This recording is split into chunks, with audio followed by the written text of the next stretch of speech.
dream but feel stuck, if you are facing obstacles that seem overwhelming, or if you just need a dose of motivation to keep pushing forward, then you are in the right place. So buckle up, dreamers. Anchor Your Dreams is not just a podcast, it's a community of dreamers supporting dreamers, women supporting women. Subscribe, follow along, and let's navigate the seas of ambition together. Thank you for joining me on this adventure. Get ready to be inspired, motivated, and empowered. The journey begins now. Hey there. Hi, how are you? Good. How are you? Very good, thank you. Thanks for having me. Oh, yes, my pleasure, really. I feel like an amateur having you on the show. Oh no, your website looks really pro, and I love your whole vibe that you got going Oh, on. thank you so much for that.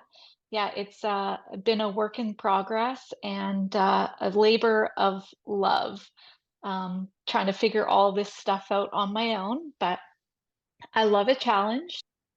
So just to start, I would really love to sort of hear about your journey, where you started, and how you got to where you are today. Yeah, so I was a part-time entrepreneur for a long, long time.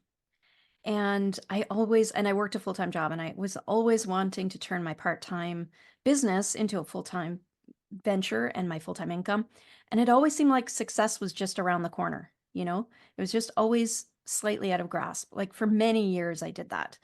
And so finally, in 2012, I was able to break free and turn my side gig into my full-time business. And I haven't worked for anyone since then, since 2012.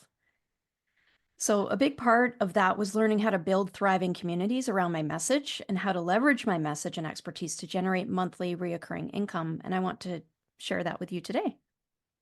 Oh, that's lovely. Yeah, well, I think that's kind of where everybody is starting to grasp onto is working for themselves, trying to find a way to live life on their terms, anchor their dreams, and also, of course, important piece is monetizing things. Money is what makes the world go out or around in a lot of ways. And one of the things that you had mentioned is that is a huge part of what you want to share your story about as well, is that you love supporting other women. And I can see that clearly within the Facebook group, within even putting this awards out in the first place and everything. So I do really appreciate that. So let's talk about, yeah, more about your journey as far as going from 2012 to today. I'd love to hear more about what that has been like for you. Well, I was at my full-time job one day and I got a phone call that no one wants to receive, and it was my husband's boss. And he said, "You have to come to the hospital right away. Your husband's been in a very bad accident." And so all the way to the hospital, I was thinking to myself, I'm not going to lose my best friend today. It was a really tough time. And when I got there, I didn't even recognize him because he had been crushed by 12,000 pounds of wood at work. And so he survived. Thankfully, he survived. But, it was a long recovery, really tough recovery. And, it was a lot of hard times, but at the same time, something just ignited a spark within me, and I didn't want to keep living the way that I didn't want to live anymore. I wanted to live my dreams and really manifest the stuff that I wanted to do in life. Isn't it funny how we always put the things we really want to do on the furthest back burner? And so I wanted to pull those things forward and start doing those things for myself because I was helping other companies, with my strategies, helping them be successful. And one of the things that really impacted me the most when my husband had his accident was the communities he was involved in before his accident came around and rallied around him and us. And they said, "We're here for you, Coach Paul," because he was a volunteer football coach in the community. And so players and coaches would come around and say, "We're here for you." And so that really touched us and really sustained us through a lot of hard times. And then, it made me think I didn't have that kind of camaraderie in the business community and the entrepreneur community at that time. And so, you know, it really made me think, hey, what am I going to be the solution? Right. And so I invited other local business owners to join me for lunch. And to my surprise, I wasn't very organized with it back then. I just put it out on socials. Hey, you want to join me for lunch? And I reserved this little room. To my surprise, 50 business owners showed up. And so the room was overflowing, and it really showed that there was a need for that kind of connection among entrepreneurs in my area. And that little meeting, or that big, what turned out to be a big meeting, turned into Yeah. a group. So it turned into a group, and then that turned into a network. I ended up having chapters throughout in different cities throughout my region, and I ended up with a very large business network that I ran for a number of years. I ran over 600 events of all sizes through that time. And my platform even helped my husband go from an injured mill worker to an international speaker. He's done a TED Talk called Silencing Stigma Through Storytelling. We focus on storytelling. So I help people with monetizing their message, and he helps people with mastering their message. And so, through that experience, I ended up selling that network. And since then, I've created several successful communities, including the Women in Podcasting Network. And so that's how we've come together, because you're a nominee in the Women in Podcasting Awards. This is our first year of the awards. I didn't know if I'd get anybody in the awards, but we have 400 nominees and thousands and thousands of votes, over 10,000 votes now. And we're just a couple weeks in. So, yeah. Wow, that's incredible. I think when I became a nominee, it was still like in the very beginning stages, but I remember getting a few updates and emails, and it was just like the increase after a short amount of time was rapid.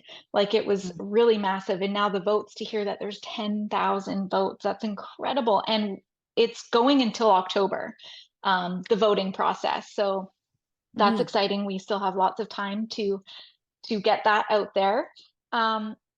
I just want to quickly go back. So this, if you don't mind, having this support from your husband, how has that helped you as well? Like, so part of it was because you changed the way that you began working and living because of an accident that your husband was in. And now here the two of you are really partnering together. So how has that evolved over the course of the last decade, really? Yeah, yeah. Well, I was speaking before that. And so I helped him, to come into the speaking world and to polish up his signature talk. So he has a signature talk, and we both have spoken at lots of places at this point. But, that day he did his TED Talk, I think, was a big turning point for both of us. It really opened up our world to all kinds of people and experiences and opportunities. But, one of the things I really learned was that for anything to work, you need to be part of a community. Mhm. And you need to build your circle of support around you. It's not going to build itself. And we found out that people will help you if you show up to be helped. You have to show up, right? And you need to put yourself in the position of experiencing the value of being connected and supported, right? You need to show up for that experience. And that's hard. Sometimes it's hard for us to get out and show up as ourselves. But the myth is that the one who teaches the most, the one that builds the most spectacular website, the best podcast, whatever, the person that really sort of hustles 12, 14, 16 hours a day to the point of exhaustion is the one who's going to make the most money and freedom. But it's just not true, because Mm. that's what I was doing and it wasn't working. It's that old thing of don't keep doing the same thing if you want a different result. And so hustling alone on your island won't get you very far. But walking the path and climbing the mountain with like-minded people will make the journey more enjoyable. I love that so much. It's like I'm just starting to really trust that myself. And which is why part of the reason why Women in Podcasting Network has been such a wonderful community to engage with, because I do find that support. Your Facebook page that I've been part of, your community minded posts, and getting everybody to share what their podcast is and also wins and everything. Yeah, I love that. And it's so true. It's really true.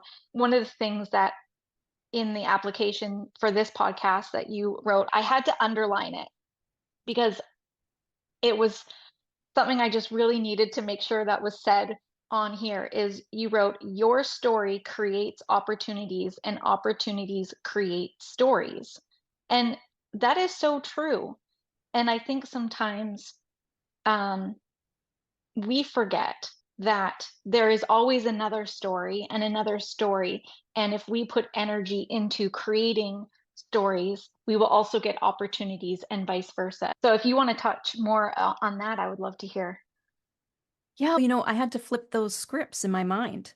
The ones that say that you have to do everything alone, you have to do everything on your own, you have to be polished before you show up. That's one of the biggest ones.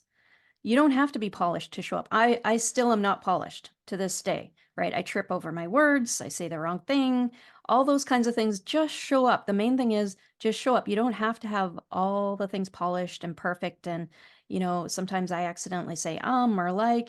Don't worry about it. The most important thing is show up, because you have to be you to show up, not somebody else, not a polished, super polished version of yourself. The main thing is to show up as authentically you. And I had to learn that the hard way, especially coming from a corporate nonprofit type of environment, and wanting to, be successful. I thought that hustle and hustling in a bad way, like in an overworking, exhaustive way, was the way to it. And it just wasn't. It was letting go, being myself. And when you're yourself and you're authentic and genuine, you will find your followers, and you will find your people and your community and your friends who want to support you and champion your message and champion you, because a rising tide lifts all boats. The first time I saw that, I was like, I have to use that. And I did. I immediately used it in one of my newsletters because it's so true. And that has been something that is inside me, that's inside my heart. I love helping other people lift up. So I feel like it was such a wonderful quote to see and to read and to hear someone else say and feel that same thing. Um, so here I am saying so like I do edit some of them out, but I also leave them in because I do feel like later on looking back, um, hearing it, I'm gonna be like, okay, I've made progress, I've made improvements over the years. I'm not saying it as much as I did in the first beginning times. I will say I think also just a little bit nervous. I feel a little bit like you're such a great person to see doing all these different things, creating community, podcasting, talking and speaking, um, writing, all those things. So I think part of me is I feel a little bit like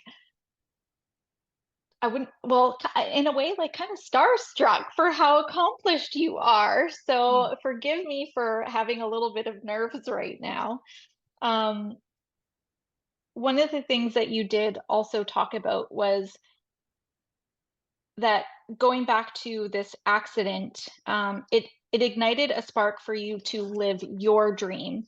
So, as far as strategy is concerned, what were some of the first things that you started doing to actually live a life of your dreams? Well, I had this mindset shift around the idea of community and actually having community and not trying to do everything alone, right? And I was inspired by another community. That little football community kind of inspired me to start my own community. And so I like to say, drop the hustle and join the huddle, because, we need community, right? And people want to connect with you. If you're listening to this and you're thinking, yeah, I know, but, I haven't gotten to this meeting and I haven't gotten to that, get out there, because people want to connect with you. People are looking for you and they want to connect with you. They really do. There are people out there who need what you have to offer. And we need to remember that. There's people out there who are just waiting to meet you, and they need what you have. So no matter what your niche, you can build a community around that, and that will support the members. And the members, I adore meeting people like you. I love everything you're doing. I'm inspired by you. I'm inspired by all the members in the community. And so really, I'm just a facilitator to offer the space, for people to be doing this. So learning how to collaborate rather than compete is a big one, because we're all stronger together, right? Oh, And so exactly. we're not meant to do this alone. And I think that's some messaging that is so ingrained in us. And I will also say, my belief is that, especially in women, it is very much ingrained from the moment we're essentially born into this world, that that messaging of that we should be able to do everything on our own, but we are really not meant to do it alone. So I love that. Forget the hustle, join the huddle, and allowing people to be there for us, I think too. Like giving Mm, ourselves permission to ask for help, but also giving our friends and our community permission to be there for us and actually accept it. exactly. That's exactly right. You know, and you need to have courage to realize that the ideas are not enough. And that was one of my things too, is I had all these ideas and I finally said to myself one day, if you think, you have such great ideas, how about doing some of them? Right? So taking inspired action, because I discovered that my ideas alone were not enough, because you can have the most brilliant ideas, but if you're not actually putting them into action, how can you help anyone? And it's about serving others and helping the world. And so I knew the strategies, but there was a difference between knowing and doing. And I need to stop stopping. I had to stop stopping and I had to start doing. And I had to take the leap because I had to actually start implementing something, because make no mistake, if you're going to change the world, you're going to have to create a reason for people to connect with you and you have to show up and do that. And so, I mean, who else is going to do that for you? You need to do it for yourself, right? Did you know when I turned, I don't know if you saw this video, but when I turned 50, I went skydiving and so I had never been skydiving before. And so when we went up in the plane, I was doing fine. I was doing great. We went up and up and up and up, and the higher we went, I thought, wow, this is really high. Like when you're at about 5,000 feet, it seems really high, and you think, oh, we must be there now. No, another 5,000 feet. It's 10,000 feet up. And so I was doing great until they opened the door and people just started falling out, because I know most of us have been in a plane, right? And you've never seen the door open and people just start to fall out the plane, right? So, Yeah. and so, and then it was my turn. I was tethered to someone and we had to step out, but you're kind of in lead even though you're tethered to someone. And they told me to step out on this little step. And that's when the fear kicked in. I had some fear where I could see the curve of the earth and you're out there on this little step. It's like you're just up there in the sky and you're about to fall off this plane. And then we fell, and I don't know if you know this, but you only feel the falling feeling for about 3 seconds. And then it's just floating and flying. It doesn't feel like you're falling much after that. If you take the position they tell you. And then, so, and then it was just beautiful. It was beautiful. It was breathtaking. I could see my whole region. I could see all the landmarks. It was so beautiful. We just soared through the air. I landed safely. And so I thought about that every day, for weeks. And the funny thing is, the only time there was fear was right before the leap, Mm. right? And so I always think of that, because how many things in life do we turn around and go, no, it's too scary. I'm not going to do that.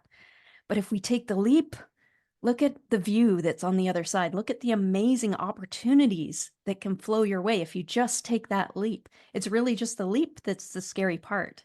And then when you're on the other side, so many amazing things. I love that so much. Thinking about it that way in terms of your experience with skydiving, but also bringing it into a tangible experience that everybody lives every day, whether you're skydiving or not. It's so true. Taking that big leap is often the scariest things. And that also reminds me, that's often times where I've noticed resistance comes in. Like we start filling our time with things not related to the doing. How do you get through that period of time between, like, getting to that place where you're about ready to leap, but then filling it with all resistance? Yes, for sure. I've done that for sure. And that's a form of self-sabotage, right? And where our focus goes, our energy is going to flow. And so we need to focus on those things that we have on the back burner, that we're just have a burning desire to do, pull those forward and put them in front of you. And one really good exercise, especially at this time of year, is what are 3 things, just 3 number 1 things that you really have a passion for, that you want to manifest in your life, that you want to bring into existence, that you want to create, that you want to share with others and serve others? Write those down, right? And then think about December 31st of this year. What do you have to do? What are the small steps you have to do, if you reverse engineer it, to get each of those things done? Is there something you can do today? Can you pick one of those things and start working on it today? Just even a little step of that one thing. And by December 31st, what if you have all 3 of those things done? It's very powerful. I often use that to motivate myself if I'm having some procrastination or trouble, really getting something done. I'll do that exercise. That's a great one. I've always found reverse engineering to get out of that feeling like it's going to take so much time and so much effort to get that big goal to the end stage and see it all the way through. And reverse engineering really helps to break it all down into more realistic, sort of more smaller, actionable items that we can do. And it can be even just a quick email to somebody asking them to be a guest on a podcast, or really, it doesn't have to be a big item. It can be something small. And so that is a great tip. I'm going to definitely be doing that today as well. And this time of year, August is, just after July, we're just sort of into that next almost season, even into this. And it's a great time in between seasons, in between quarters, things like that. Yeah, that's great. Exactly. Um, Going back to community, and even because that's another piece too, when we're in sort of a self-sabotage, having community can really help us through that. How has your community and what you do in community helped get you through those phases of sabotage and resistance? Yeah, it helps so much. And I went for so many years just trying to do everything solo. And now to have people that I can reach out to makes such a huge difference. That's why I started the Women in Podcasting group. Was just I had a desire to connect with other women podcasters. And so really ask yourself, look inside your heart, and what are you looking for? What are you needing? Because to live your passion, you need to have clarity and focus, right? And if you don't know what your passion is, ask yourself, what really fires you up? What gets you out of bed in the morning? What makes you uniquely you? Because then your purpose is how you serve the world with your passion. That's what your purpose is when your passion is turned into action, Mm. right? And so in order to turn things into action, sometimes you need to lean on others and ask others for help. I get to meet so many people that bring other expertise and opportunities into my universe. Yeah, well, that's great that it's well, and that's a way of helping others be in what their passion and purpose is, and allowing them to be in their zone of genius, but also be able to benefit and help support them at the same time. Mm-hmm. Exactly. Connecting and collaborating is vital to our own personal wellness and to the wellness of our business, right? So that we need connection. We need connection. We need collaboration and just the willingness to connect with others. And that's going to bring so many amazing opportunities, to us that it'll open doors that you can't even imagine, you know. And I love creating opportunities and connecting and collaborating with others and facilitating those opportunities for others to connect. That's such a joy for me to see all the connections that happen in the group and the community between other people and other podcasters. But when I started my Women in Podcasting group, I just wanted to connect myself with other women podcasters. And then I noticed a lot of people needed help with monetizing because that's my area of expertise. And so I created the Women in Podcasting membership, and within 10 days, I had 100 members. And so it just shows you, if you follow your passion, if you follow what you really, really deeply desire and what's burning in your heart, those opportunities are going to flow your way, you know? Oh, definitely. Well, and that's also part of trusting that how you're showing up and being authentically you, I think is a huge asset to all of that happening as well. Because as soon as you start showing up as you and allowing some fear in while you're doing it, really makes, I think, in a lot of ways also makes things feel a little more authentic. Because if you're not showing up um, as polished or perfect or like robotic, then it really lends itself to coming genuine to the space that you're in.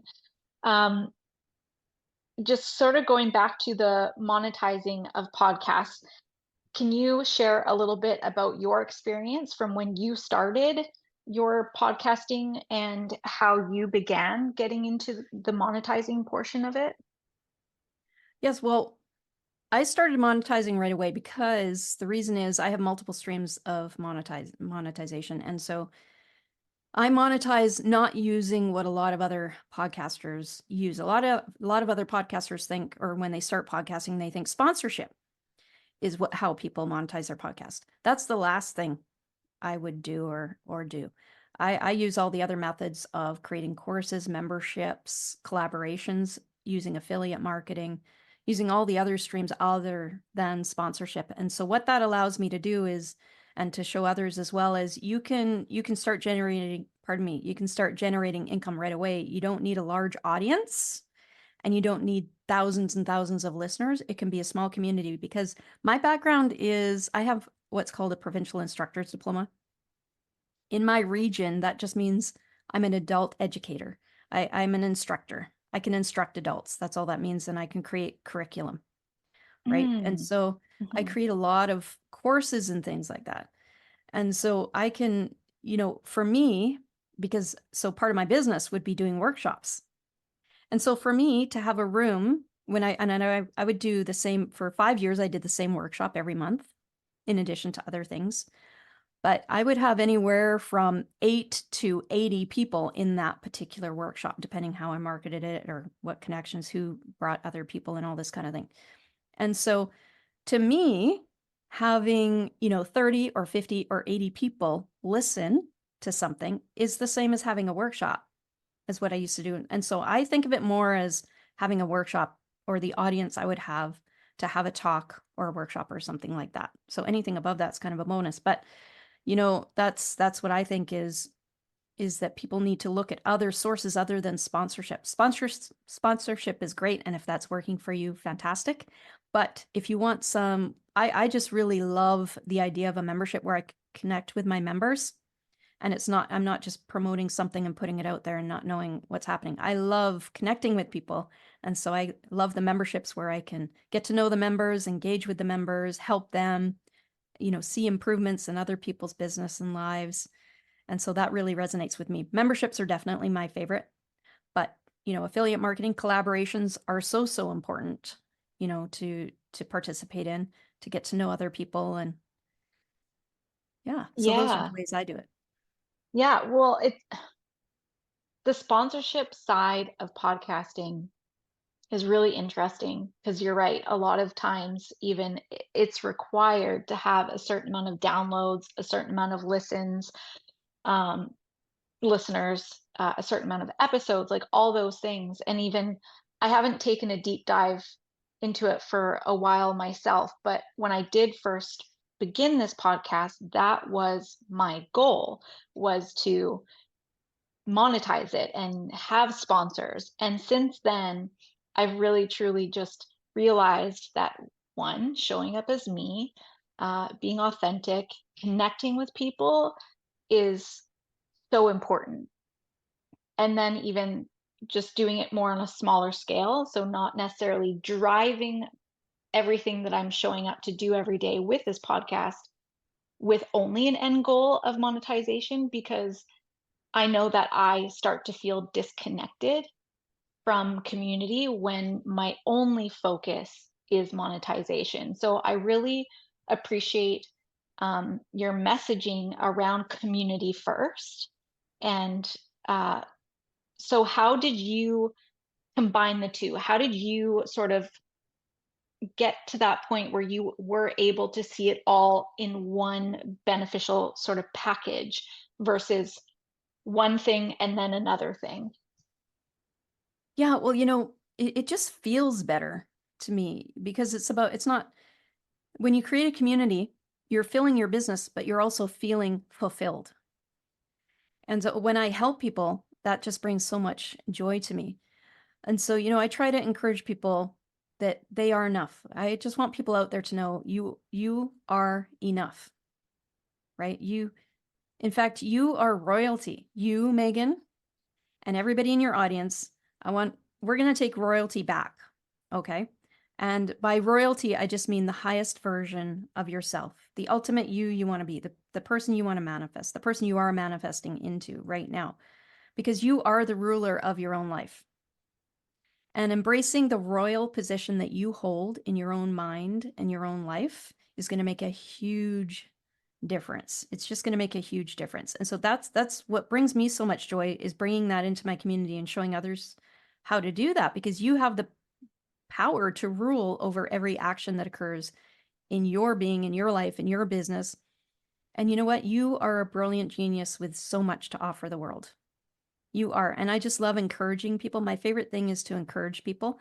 And I want everybody to see the beauty and the talents that they have in themselves. That brings me so much joy to help people to realize that in themselves and to actually implement that into the world with their solutions that they're going to help other people.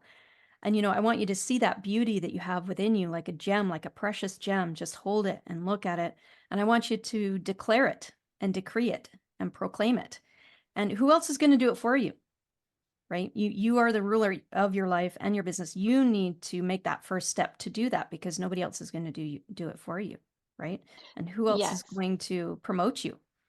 Unless you're willing to promote yourself and you know what your business looks like, you know what your solutions look like, you can't expect your customers to tell you what that is. When I started, I would say, I offer all these marketing solutions. That was one of the things that held me back. Oh, I offer all these marketing things. Which one do you want? That's not, no. You have to have a specific solution that you're going to offer your audience, and you need to message it that way. And so the first thing is to really realize what your passion is, what you really have expertise in. Are you business royalty? Are you marketing royalty? Are you the queen of organization? Are you empowerment royalty, health and wellness royalty, the king or queen of gluten-free living? Whatever it is, specialize in that one thing. Don't say, oh, I can do all these things.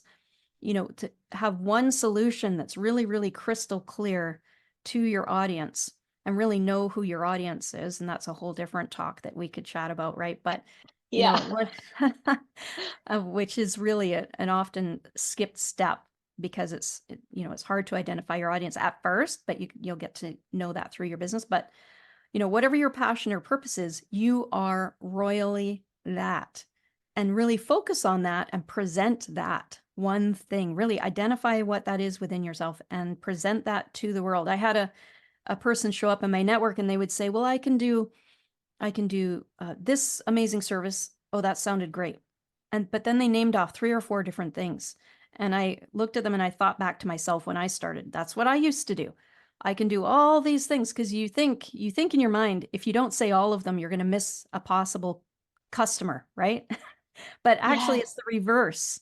If you show up and you just say that one thing that you're passionate about, that you can serve the world with, that is actually going to attract more people. And I've seen it, and when I had my large business network and even in women in podcasting, I see it when people present too much, you actually get less people. If you present your exact specific thing that you're passionate about, that you are royally that thing. And if you don't like the royal metaphor, that's okay. Some people aren't into the royal metaphor, but it's you could say, I am an expert in, I am a specialist in, I have superpowers in. What do people know you as being the best in? That's another way you can look at it. And just focus on that. I want to challenge people. Just focus on the one thing for 4 months and see what happens. I have something called the 4-month method that I go through with people. 4 months is the magic number. Just do it for 4 months. I just challenge you. Drop everything else. Just pick one thing, drop everything else. Focus on it for 4 months and see what happens. Well, as soon as you said 4 months, it made me go back in time to the beginning of the year even.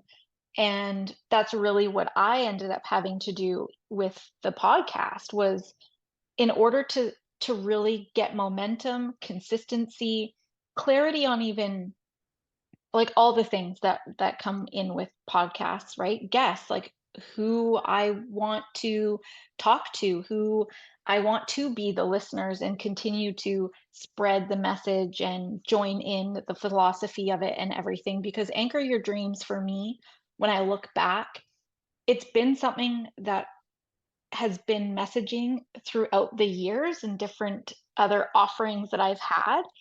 And I had to stop everything else and just focus and hone in on one thing. And only just recently, so 8 months in, have I really felt like I can start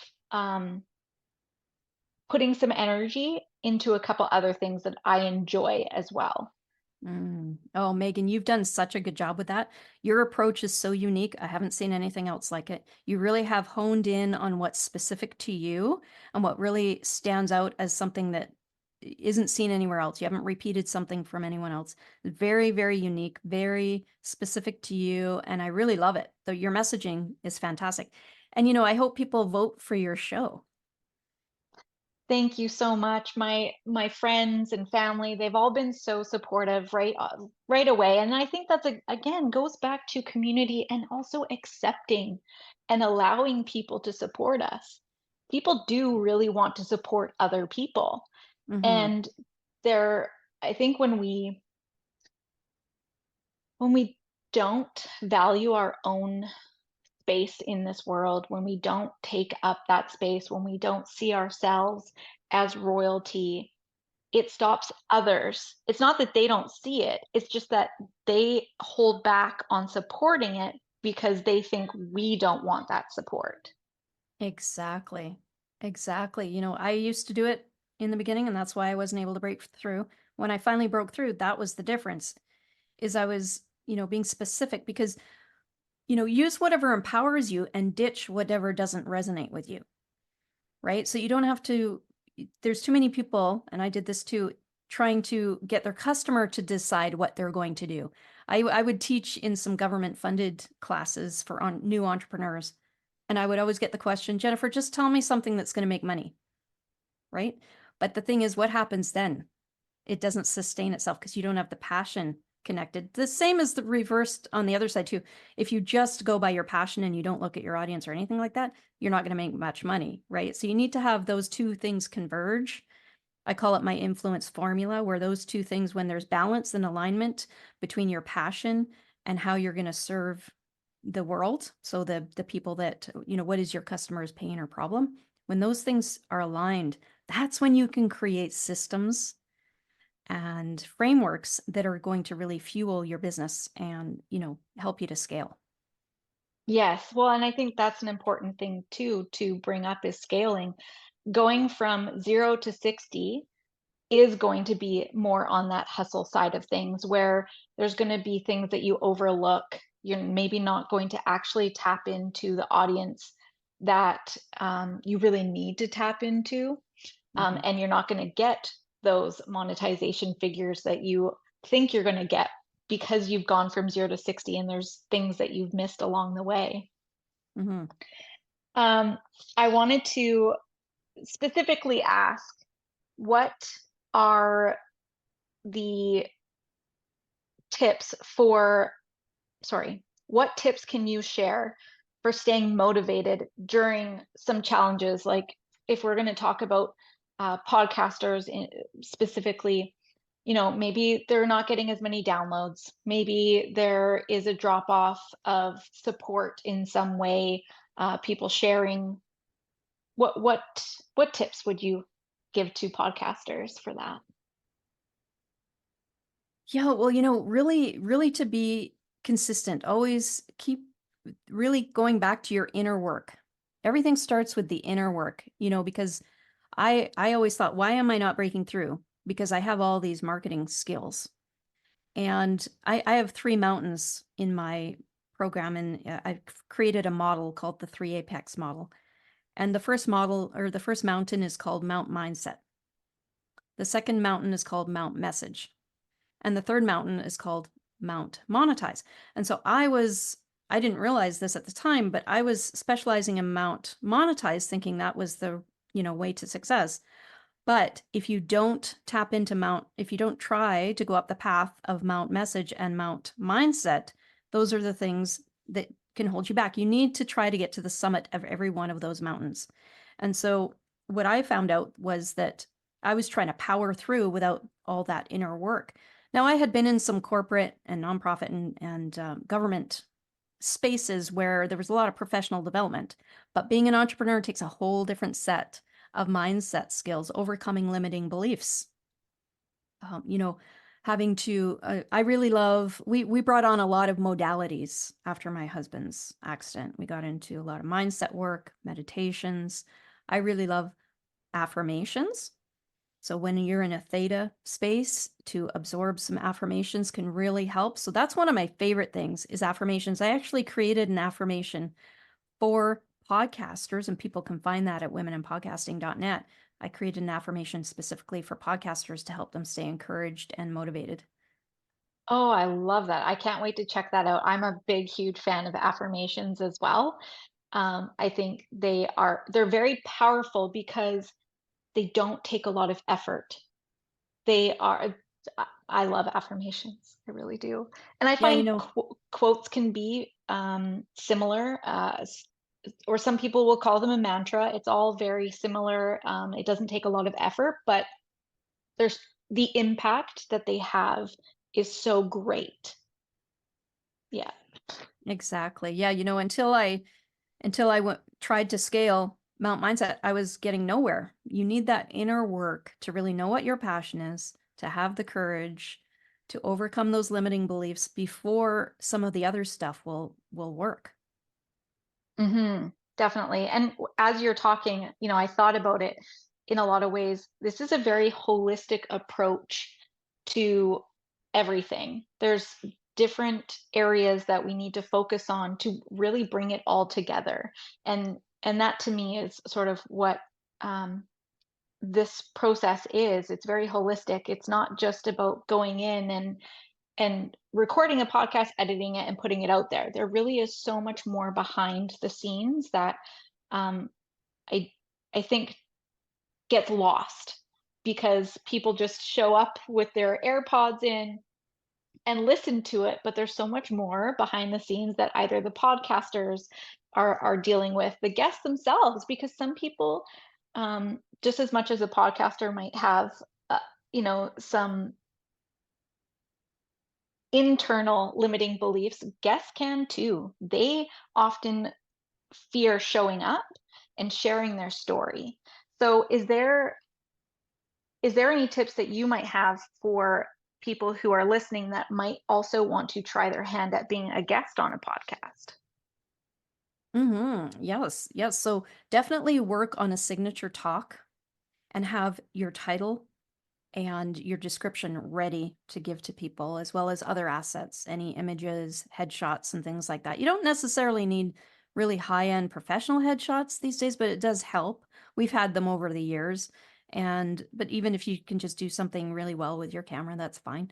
But, have all those assets in one place so that they're easy to gather and then submit to shows, but always have that message really, really clear and have a title, because podcasters are looking for something that's easy for them to promote as well. They may really believe what you're doing, but if you don't have it together, then it's hard for them to promote you or figure out where you fit in, right? So you need to have a really tight message that way. I know with the Women in Podcasting Awards, I noticed I met a lot of even more podcasters, even than what was in the group before. And I noticed a lot of people do struggle with having all their assets ready. And by assets, I mean the title, the description, all the images and things like that. Links, having all your links in one place so that they're easy to copy and paste, submit those applications and communicate with people in a way that's going to get a reaction and get a response. Mm, I think that is a great sort of to-do list for anyone who wants to be a guest, is to first focus on getting the message and the title. And even a title, it doesn't necessarily mean that the podcast will use that, but I think it would help having a title to what your message is Mm-hmm. to make sure that you stay on topic throughout that messaging. And then yeah, having like a folder on your computer with everything that you need in there. You can even zip it and send it by email or Google Drive and all those sort of ways of doing things. It's so easy to make sure that everyone can have everything that you need. Exactly. Or even in my case, I use Google Forms, and that was one way that I wanted to make sure people could put everything together, all their assets, their messaging, and everything in there was that way. So I think that is a Exactly. great tip. Yeah. And also, not only that, but it shows that the person knows what they're talking about and they have focus and clarity to talk on that topic, right? And to also be focused on, what kind of questions do you want the person? So you could have 5 to 7 potential questions that the person can ask you as well. I have that on my bio. So I also have all this in my bio. Have a really good bio page if you can have one, and then keep it all Mm. in there so that someone can find you and what you're all about, and you can just send them that link. Or at least for you, I use my website a lot for myself where I can just go grab things so I know where it is, right? Yes, yes, and I think, like, as someone like me who I'm trying to get there too, like, I did create the podcast hub page so that I can use that one page for whether you are a future guest or a past guest, or even for people out there that are thinking about being a guest. My hope for that is to just have one place for everyone to go to. Um, but also what you had uh, mention too is the bio. Canva has so many great templates for media kits that can easily transfer to someone wanting to be a guest on a podcast. So, just mentioning that really quickly, if someone has a hard time thinking about how they would put it all together, I think templates. Canva has great templates. If we can go back to also building a community around your message to generate monthly recurring income. Now, we talked about podcasting and sponsorship and monetizing podcasting. What is another reoccurring income that one could generate in this space? The main reoccurring income that I use is memberships. So people can subscribe. I use 2 different systems. I use one is called Membership Works, and it's a plugin for WordPress. And then I also use System.io, which is a full funnel and has a membership and course creation section to it. And so getting the right tools in place, investing in the tools to have email marketing in place, to have a membership platform in place. Yes, those do take some investment, but you will make back more. If you have those tools in place and you just schedule some time in to learn the tools, then you will make back that income and you can create a community around your message. No matter what your message, I could sit with you and brainstorm and come up with a way for you to have a membership. I love mini memberships. So mini memberships, I have memberships of all levels, but the mini memberships are where you can focus on community. So I'm talking about $5 or $7 a month, or even up to anything $10 or below, around that price. That's like what I call a mini membership. And so you can focus on community, offer some tools and things like that. Women in Podcasting is $5 a month. If you go to womenpodcasters.com, you can see that as an example. But I have other levels of membership that are $7, $27, $47, $197, things like that. But I love those mini memberships because it's easy for podcasters to put those in place and for the listeners to engage quite easily. That's a no-brainer, right? If you offer some expertise and some tools and some templates from your area of knowledge, that's going to be an easy sell for you, for your listeners, especially your, regular listeners. They're $5 isn't going to be anything for them. And then that could be your ads budget. That could be your, that amount could help pay for your podcast and cover your podcast expenses and things like that. And then to that group, I offer my next level of offers. And then you've got a built-in community of champions who know what you're doing, they like what you're doing, and you can offer the next level in your selection of offerings.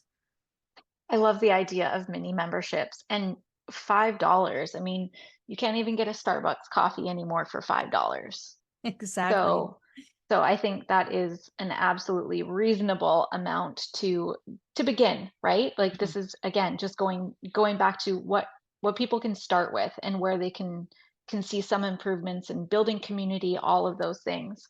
Um, is there is there any other point that you would like to touch base on before we wrap up? Well, I hope people vote for your podcast. You're doing an amazing job with your podcast. You're in the Women in Podcasting Awards. And what category are you in again? I'm an inspiration and motivation. Yeah, good. Yeah, so if you go to the awards, I'm sure that Megan will provide the link to that and you can vote for Megan's podcast there. And then, just to stay connected, you and I will stay connected and hopefully there'll be more opportunities coming our way that we can work together and do some more things together. I'm excited for that. And if any of your audience are interested in starting a podcast, I have a free gift. And it's about helping generate episode ideas and a mind map to help plan out your podcast. And you can find that at Women Podcasters. That's womenpodcasters.com/ideas. Womenpodcasters.com/ideas. That's so great. Thank you so much. It's it's so lovely to have these gifts given to the audience. Thank you so much, Jennifer, for being on Anchor Your Dreams. Thank you so much for sharing all of your tips, your gifts, your everything. And I'll put everything in the show notes with all the links. And yeah, it's been such a pleasure to have you on and sharing all about the Women in Podcasting Awards and Network. Thank you so much for having me. Bye for now. Bye.